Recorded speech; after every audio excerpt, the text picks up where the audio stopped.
seguimos repasando todo lo que ha ocurrido en la previa y en lo que es ahora el post de la media sanción en diputados de la legalización del aborto. Silvia, y pensábamos, incluso lo charlamos un poco, les confesamos en la redacción, cómo esto fue generando puertas abiertas en muchísimas familias argentinas y con mucho protagonismo de jóvenes, interpelaciones, debates, opiniones, escuchas de ida y vuelta. Decíamos, qué suerte tienen ellos de poder debatir tantos temas y cómo nos hubiera gustado a todos nosotros también, en nuestras épocas de adolescentes, poder haber debatido temas tan fuertes como este, ¿no? El del aborto. Bueno, todo esto se dio en cada hogar, en las escuelas, con amigos, con parientes, cada uno con una opinión diferente, pero sin llegar a la agresión. Creo que eso es lo más importante, ¿no? Que podamos cada uno tener nuestra propia opinión sobre un tema que necesitamos debatir. Nuestra pequeña medición tiene que ver con ir a consultarle a los cordobeses y a las cordobesas en la calle qué les pareció el proceso, qué opinan del debate y, en definitiva, también qué opinan de este proyecto que cuenta con la media sanción, ¿no? Claro, porque hasta ahora hemos escuchado a los políticos, también a quienes estaban en la calle, ¿no? Distintas organizaciones gubernamentales, mujeres que están con distintas posturas, pero ¿qué dice la gente en la calle sobre lo que ha pasado en el Congreso esta mañana? Se está perdiendo una vida, que es la vida del bebé. Sí, así que estoy totalmente en contra. Para mí es una pena, yo lo siento mucho realmente. Me parece que está muy bueno y también, más allá de todo, el movimiento social que se genera es muy fuerte, así que la verdad que sí. ¿Vos cuál es tu opinión?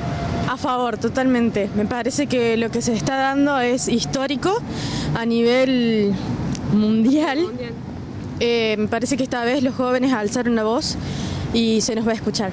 Yo la verdad que no estoy de acuerdo con la ley de la aprobación de la legalización del aborto. ¿Por qué? Porque entiendo de que únicamente Dios puede decidir sobre la vida de una persona. Y un bebé concebido es una persona desde la concepción. Es mi opinión. Soy sincera, no estoy ni a favor ni en contra, pero lo que están haciendo es un desastre. O sea, quieren decir que no quieren matar a niños, pero tampoco a mujeres, pero hay niños entre vida de una persona, ¿me entendés? O sea, yo estoy ni a favor ni en contra, pero que dejen de hacer lío. Me parece un paso muy bueno para la Argentina. No podemos seguir en la prehistoria. Bueno, de todo un poco.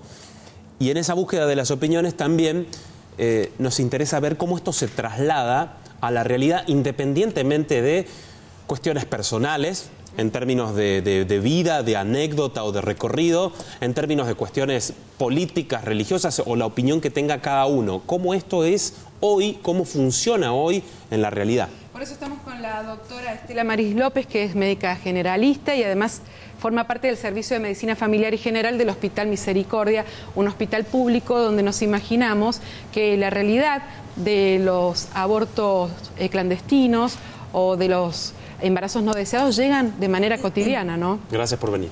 Gracias a ustedes por invitarnos. Sí, es la cotidianeidad.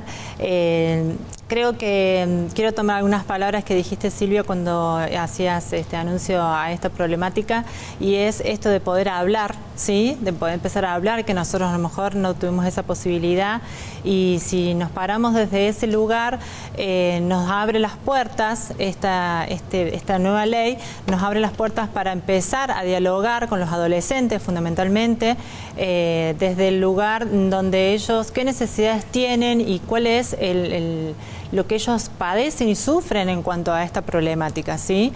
Nosotros desde el hospital lo que podemos contar es que el trabajo con el adolescente es un trabajo que se viene haciendo hace muchos años.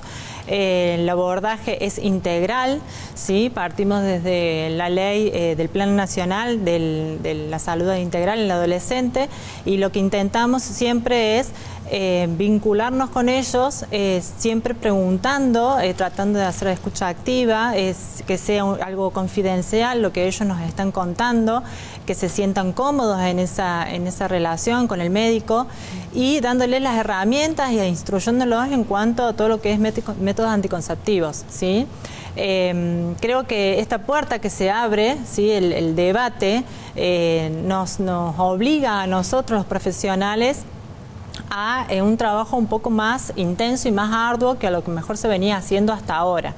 En nuestro hospital, por ejemplo, hay un proyecto que es abrir un consultorio diferenciado, ¿sí?, para adolescentes, justamente con la idea de que cada problemática que van sufriendo los adolescentes puntualmente, a veces no son problemas de salud concretamente, sino son situaciones particulares de ellos, sean trabajados integralmente, ¿sí? Todo lo que tenga que ver con su bienestar físico, mental, social, cultural.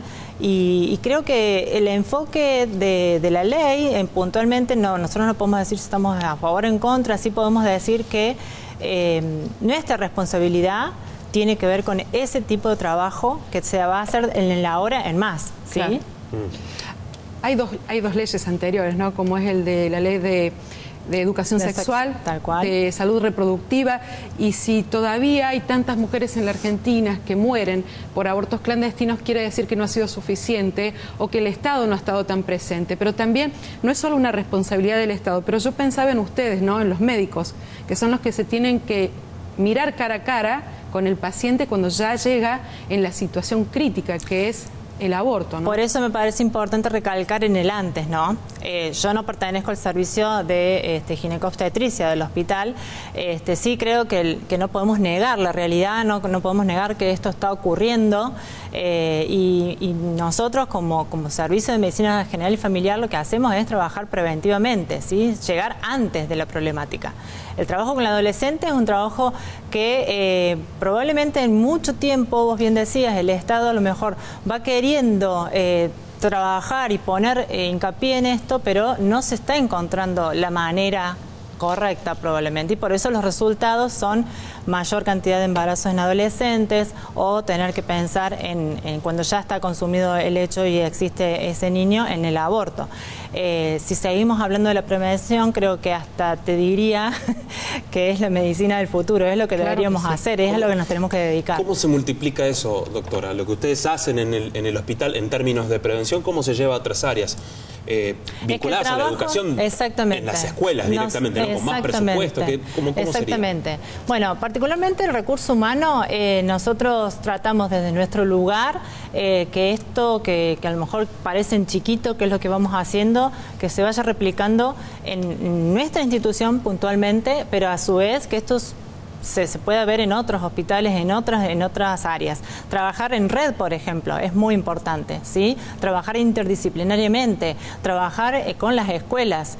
Nuestro servicio hace talleres en la escuela que nos competen en el área programática, y bueno, se van viendo resultados. La realidad es que tiene que haber una visión, ¿sí?, desde el Estado, en donde crea realmente que esta es la manera. Todo lo que uno hace desde el lugar, desde el área en la que pertenece, suma, ¿no? Pero siempre acompañada con políticas de salud y con recursos, porque me imagino que también es muy importante eso. Recién hablabas de un aumento en el embarazo adolescente. ¿En qué medida se da y si ha sido progresivo durante estos años? Ha sido progresivo, y bueno, ¿en qué medida se da el contexto en el que ellos viven, ¿no? En la situación en la que ellos viven, que a veces tienen la información, porque nos ha pasado, cuando te contaba recién el trabajo que hacemos en los talleres, ellos están informados, pero claramente hay otra parte que no estamos visualizándola, que bueno, que es lo que nosotros tenemos que abocar. Probablemente el automanejo, el autocuidado, el empezar a ejercer sus derechos, ¿sí?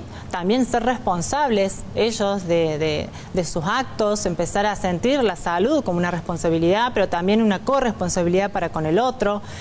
Bueno, son áreas que hay que empezar a fortalecer, ¿sí? ¿Producto de desinformación son casos aislados o también es un porcentaje, desde lo que les toca a ustedes, ¿no? También es un porcentaje a atender y preocupante, que de repente se produzcan embarazos porque no se sabe utilizar un método anticonceptivo?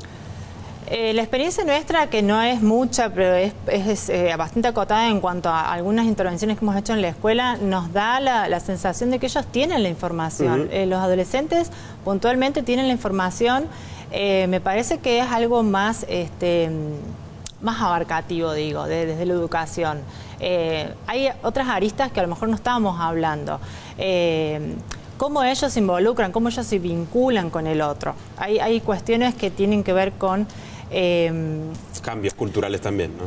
Cambios culturales, con mitos, con creencias, con animarse a hablar con los padres. Todavía hay muchos chicos, también, pese a por que eso digo mitos estamos y creencias. en otras épocas y que hay mucha información, hay muchos chicos que no se animan a hablar. Que les cuesta, por eso insisto que el ámbito que nosotros le podemos ofrecer a ese adolescente es fundamental. Hasta te digo que incentivarlos a ellos a que puedan dialogar con los padres, darles herramientas y motivarlos para que eso suceda, nos ha pasado y los resultados son muy buenos, ¿sí? Seguiríamos hablando mucho más, pero bueno, no tenemos más tiempo. Doctora Estela Maris López, muchísimas gracias por estar con nosotros.